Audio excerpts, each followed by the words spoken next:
In this video, we will be creating the third breakpoint, which is a mobile landscape. Don't forget that all the CSS properties which you're creating for desktop are written down to all the other 3 breakpoints.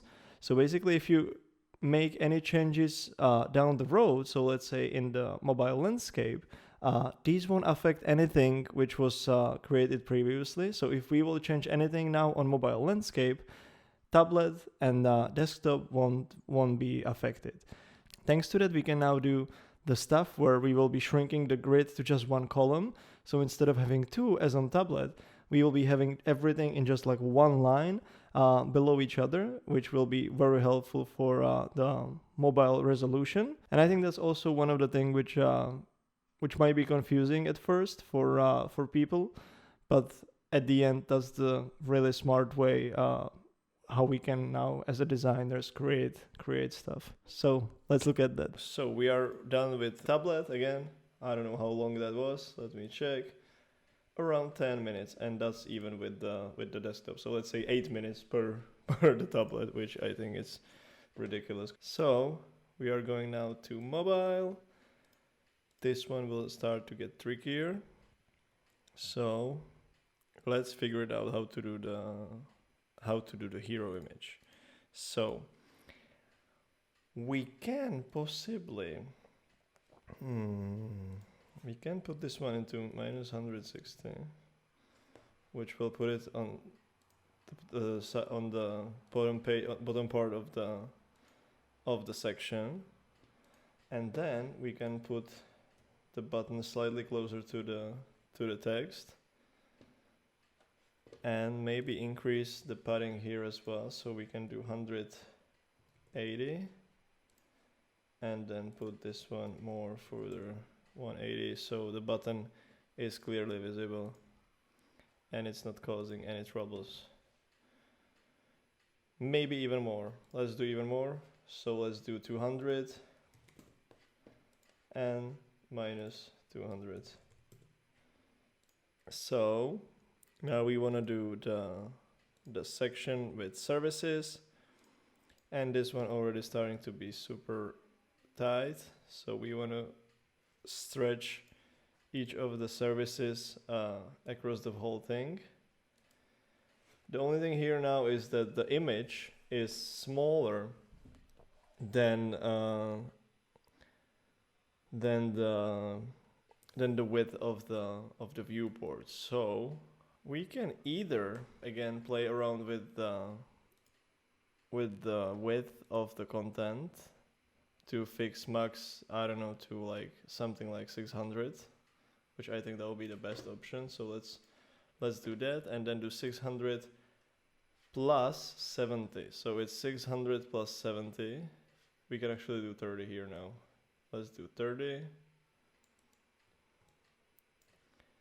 30 here, let's do 30 as well. And then do 7, how much did I say? 600, right. So 600 minus 60 is 540. So let's take the content to 540. I think that's that's again iPad Pro and then iPad Air. Maybe we can do, okay, let's do 580. Yes, I think that's cool. Let's do 540. We can keep the menu like this. That's all right. Because for the smaller screens, it will already be, because this is 480, we can maybe decrease even the size of this text as well. 46, and let's do something around 58. Maybe even 54. Great. I think that's looking very nice. Very nice. The image is shrinking. The header section is awesome now, I think. So, since this one is 46, 54, we can do this as a 40, and that will be actually for all of the H2 headings. So 40 and 52. We are still lacking the image, which is the only issue here. But that's because the size of the image is is defined by the size of the image, by the original image. We can make it into a div block again and then do cover on the background, which I think we can try and see how that's gonna look. So again, let's do a slight polishing here. So service cover image is the class, so we will put it into div. Service cover image. Great. The size of the image is 378 divided by 2, 189. 189. Let's do image, cover, center it, and then do this one. We can remove it from here. Bang.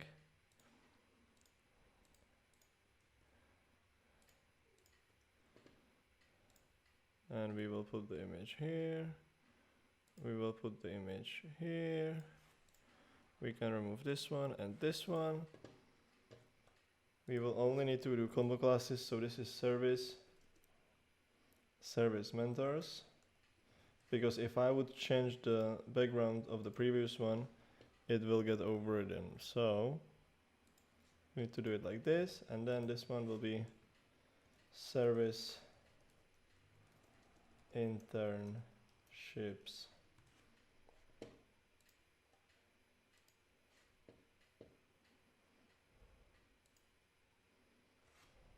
Great, so we have community.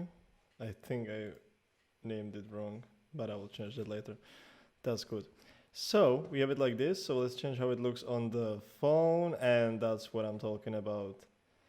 Now it's stretching across the whole width because it's div and it's not an image. So this is always better practice.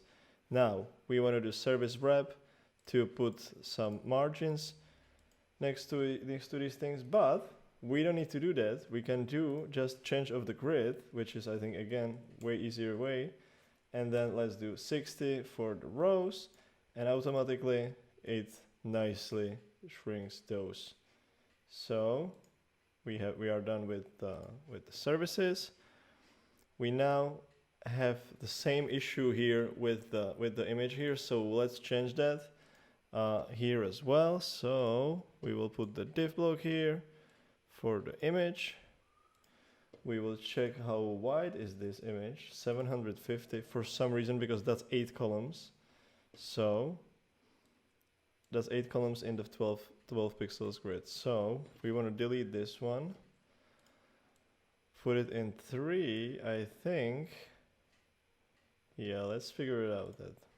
So now we want to put cover, blank, bang, and it's 440. So we will put this one as a height of 220 pixels, and now it's blurry.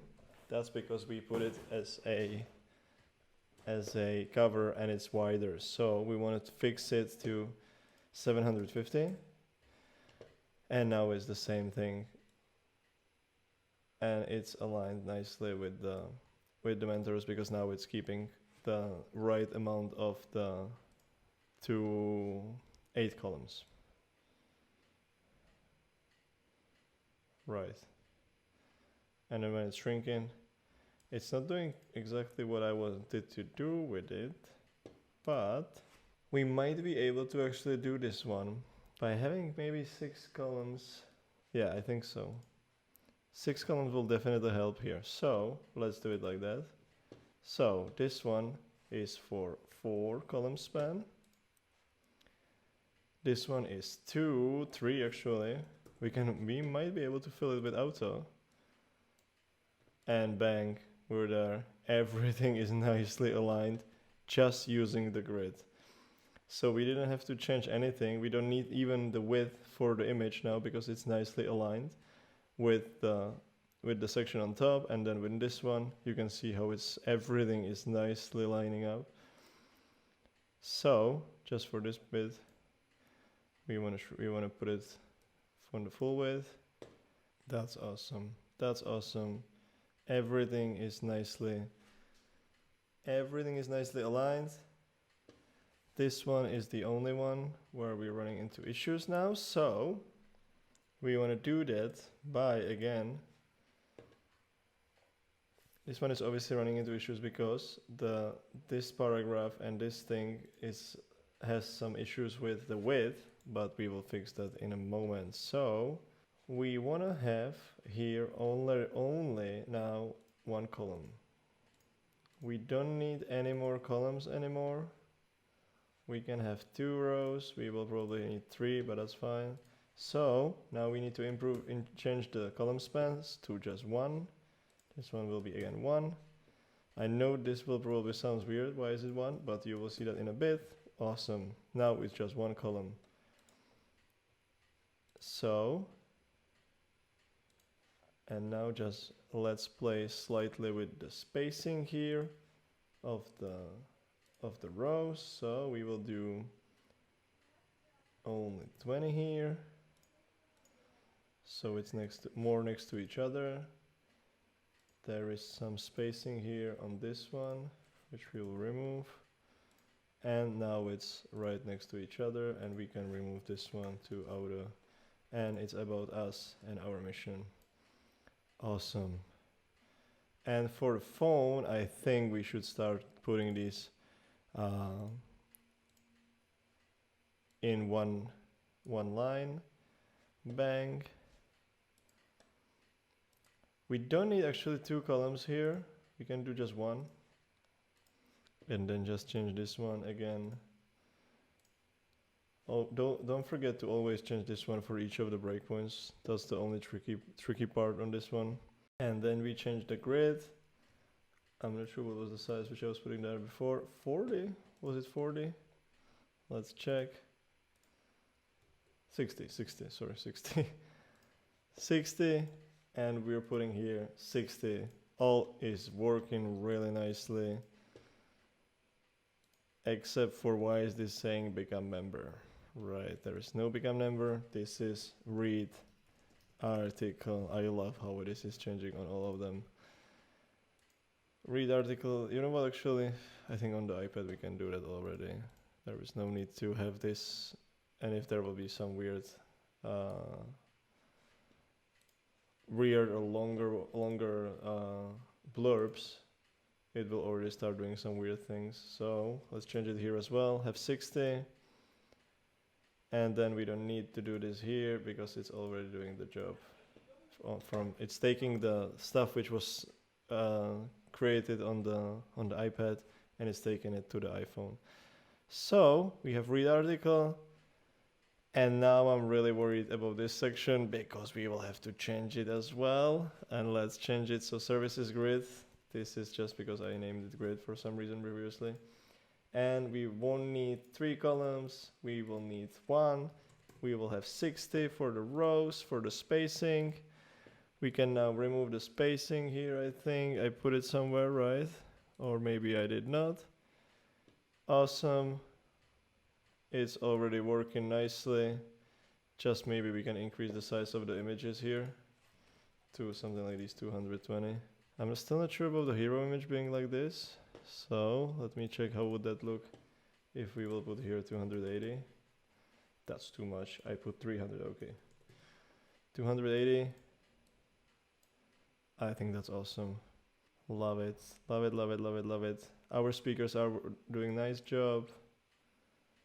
Maybe are not, they are not. Definitely, this is the thing which I was saying. Always be sure to check each of the breakpoints and try to play with the resizing.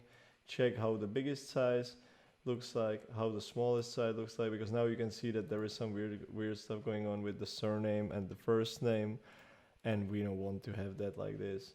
We want it to be sure that every part is really nicely. So, and if you just change the grid to 1 column, Webflow does everything for you, which is stunning. Now, let's do the events. We are almost there. Again, 26 minutes. We are almost done with all of the responsive stuff, and we also were changing some stuff, but which blows my mind. So we want to do now the events. We will do them that the home name will be on top, and then the details will be in the bottom. So we will do that like this. Again, removing the column. Stuff is already below for all of them. And we will do the home name. Why am I calling it home name? It's even name, but it's on a home page, because in the worst case, if we will end up having a page for events, we don't want to have the classes somehow interfering. 10 seems still a lot, so let's do 5. For the build your brand, it looks great. For this one, there is some business going on with the lost area, which is making it slightly weird. So it looks fine on the bigger one, but then when it's shrinking, it's doing some weird stuff. So how do we want to address this? We can either remove the columns and have everything below, but I think that's fine for mobile. So we can either have all of these aligned like this, so even just the lost area will be doing some weird stuff, but these things are aligned, which I think looks okay. Then this looks great. We will put this one again below each other, right, and then do some spacing again. Let's do 40 here, maybe even 30. And the footnote is looking great. Well, that was fast. So we have it like this, and we still are missing only the menu. Awesome. So in the next video, we will be creating a mobile portrait, and then in the fourth video, we will be wrapping up the whole responsive with the responsive menu.